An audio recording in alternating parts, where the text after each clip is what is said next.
Hi, my name is Jeff Weisler, and welcome to Chew on This, episode number 3. 4 things on the show. A wine tasted, and we talk about it. Foods paired to that wine. A topic introduced, and a Q&A. For the first 2 parts of today's show, we take you to Cowhorn Vineyards. So I'm with Bill Steele. Hi, Jeff. Hi, Bill. And we're at Cowhorn Vineyards, and we're going to taste the 2008 Syrah 74, freshly opened bottle. Yes. So, you're on. Off we go. Yeah. See if I can do this. So we have a great video on the website called Wine and Time. And in Wine and Time, we took the 2007 Cowhorn Syrah, and we opened a bottle on Monday, poured out half the bottle. So half the bottle is air, half the bottle is wine. Did that on Monday, Tuesday, Wednesday, Thursday, and Friday with a fresh bottle. And then showed up on Friday and tasted through all those wines and saw how the wine changed. Awesome to see how air changes wine. So great tip, get wine in the decanter, shake it up, don't have to worry about being gentle with it. Shake it up, give it some air, and watch that wine change over even a day or two, not just an hour. So right now, though, with the 2008, we're doing a totally freshly opened first sip. There we go. So I got a question right out of the gate. So your wines have a boatload sometimes of sediment. Mm-hmm. Sometimes it's on the cork, sometimes it lines. Okay. Mm-hmm. Now, So our wines are known for being kind of nuanced wines, and so one of our fears is to overly strip the wines through filtration. So what you'll see us do is do a moderate amount of filtration. We're not scared of that little bit of sediment. A lot of folks actually really dig it.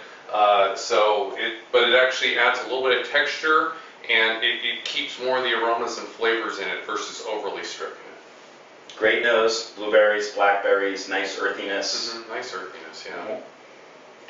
Wine has really evolved over the last year. I think that's the other thing about wine is it evolves in the glass, it evolves in the bottle, but it evolves over time. You know, so if you don't like it today, well, put one aside and try it again in 6 months. In good wine flavor lingo, it's got like blueberries, blackberries, a little bit of like a tart, dark cherry. And I think of the tartness more in red cherry, but there's like a tartness that reminds me still of cherry. But different berries, even like boysenberry. A lot of berries. Yeah. A lot of berries. But that earthiness, I occasionally get a little spice out of this wine. Mm-hmm.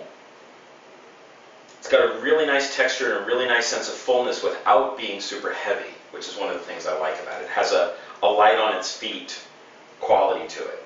So that part's really great.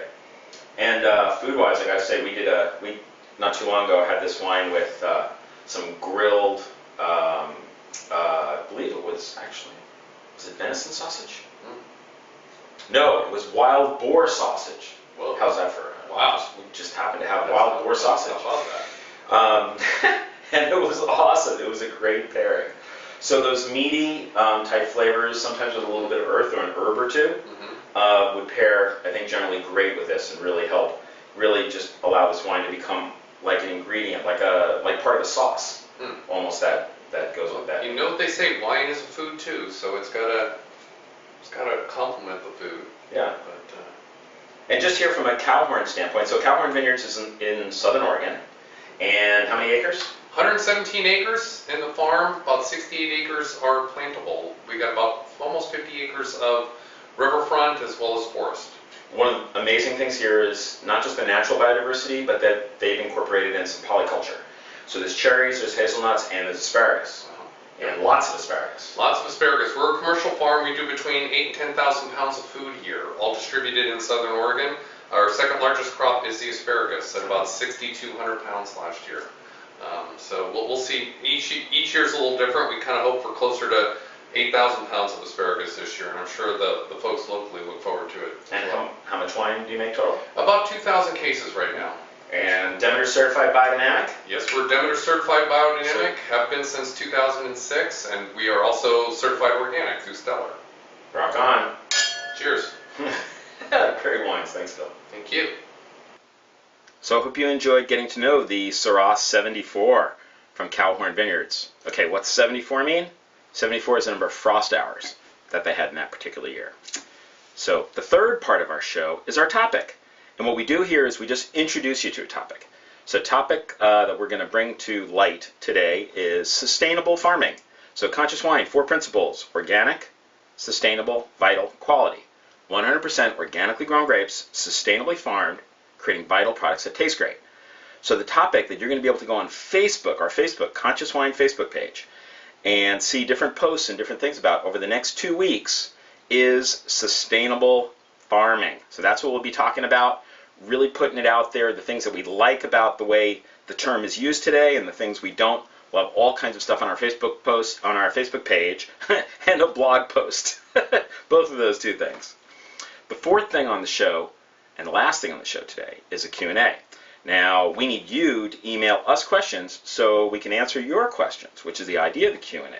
You can do that at info@consciouswine.com. And we have a question that we are going to put forward today. What's up with this sweepstakes? So we have a sweepstakes, and you can win it.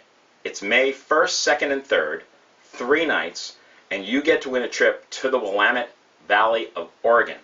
So if you win, you'll be staying at Youngberg Hill Winery for 3 nights. There'll be 7 people total on the trip.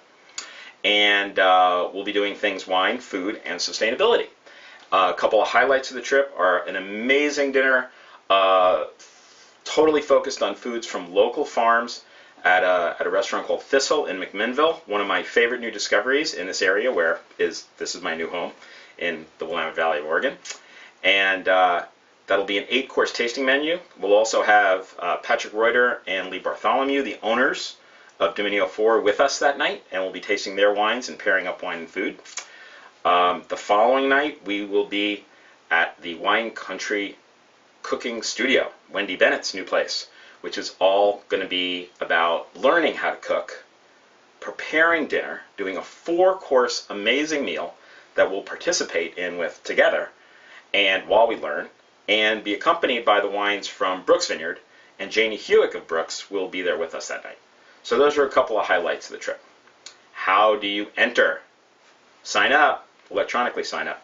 Sign up on our email list. So the drawing is March 31st, 2012. And if you are on our email list that day, you will be in the drawing to win. So that's it on Chew on This, episode 3. And hope you have a great day, and we'll see you next time. Take care.